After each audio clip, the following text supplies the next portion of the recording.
For some reason, Malik Beasley decided to knock the ball out of Jalen Brunson's hands here. The Pistons were up 90 to 81 at this point. Brunson would go on to score 12 points in the fourth quarter. 5 minutes into the game, Beasley is pressing up against Brunson. What is he doing, bro? It was so corny. Literally the corniest guy in the NBA. Knicks fans let him hear it after the game, too, when he was going to the bus, and rightfully so. And then Schroeder pushes Payne in the back. Payne retaliates with an and one. I can't repeat what he said. F you talking about, though. Payne from the elbow knocks that down. That guy in the red hat, I don't think he stood up one more time after that shot, man. I mean, this was the campaign game. He went absolutely off. Step back three over Cade. Barbecue chicken. Payne had, what, 14 points in 15 minutes? I mean, he was electric, man. This was one of the craziest bench performances in Knicks history. Really one of the craziest games we've ever had. I mean, we've been around for a long time too. I mean, like, what is Beasley doing? That's where it all started too, of knocking the ball out of Brunson. You can see that little smirk he had too. This is the and one where he let Schroeder hear it, and a crazy take, and then off of a cat miss, Hart with a rebound at the Payne for three, knocks it down.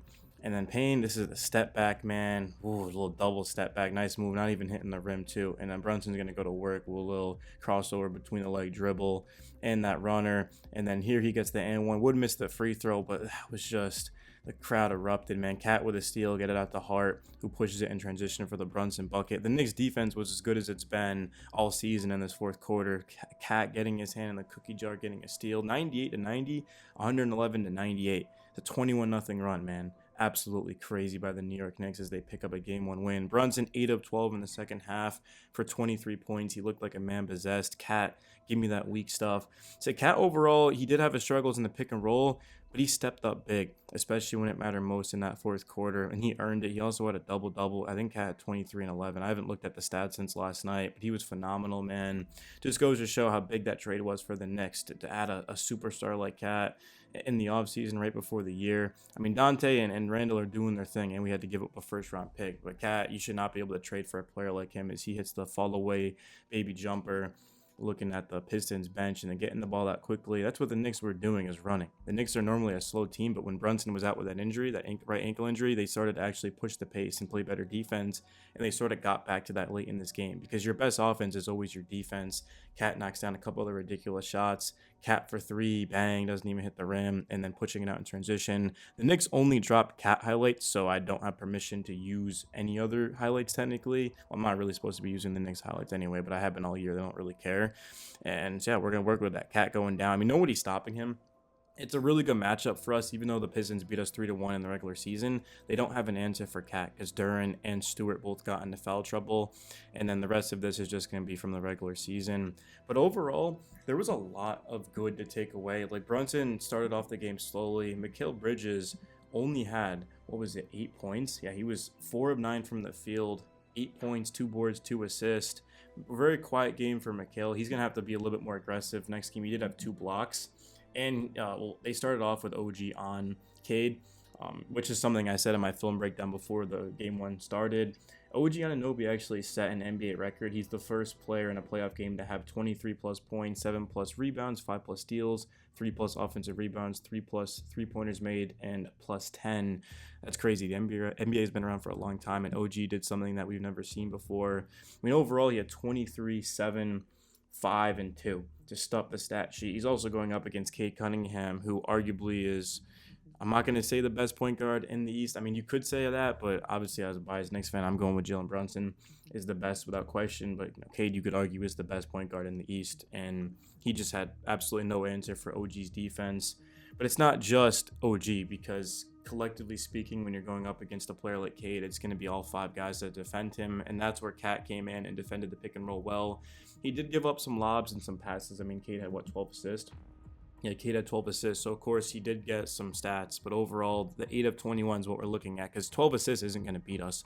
What's going to beat us is Cade getting 30 plus points and good efficiency, and then getting 8 plus assists. But in this one, you'll kind of live with 21 and 12, as crazy as that sounds, because the only way the Pistons are going to be able to beat the Knicks is through Cade. Cade's going to have to go off every single night. Malik Beasley was 6 of 12 from 3, even though he was doing some really stupid innings, he did have a good game. Just sort of non-existent though in the second half. Like, he started off 4 or 5 from 3, which means that he only made 2 threes the rest of the game. So you'll kind of live with that. And then Schroeder, I thought Schroeder had a good game. Isaiah Stewart definitely had a pretty solid game despite the foul trouble, but he made a good impact. But Jalen Duren struggled. Tobias Harris had a great game. I don't think he's going to have 25 again in this series, so the Knicks won't have to worry about that. Azar Thompson had foul trouble. That was the biggest thing, is foul trouble of just being aggressive and attacking the basket.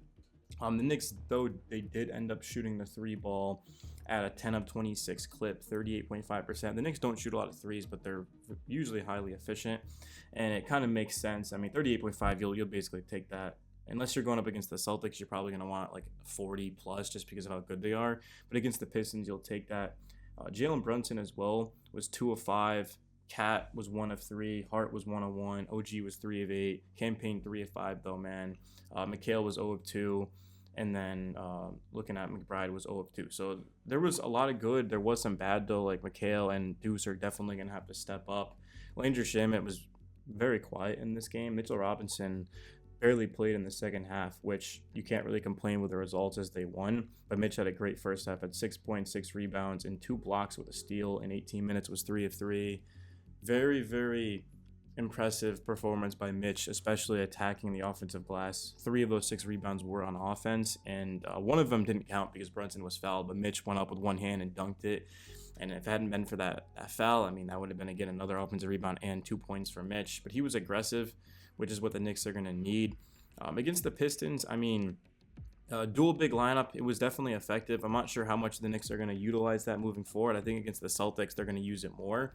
But Mitch, you can tell every single game is getting more and more comfortable. A 7-footer coming back from an ankle injury, it's going to take time. It's going to take well over a year. So, and it really has been a little bit over a year to this point. So I expect Mitch to just continue to improve and get better. And I'm looking forward to seeing what he does the rest of the series. But for the Knicks, I mean, they end up going out there.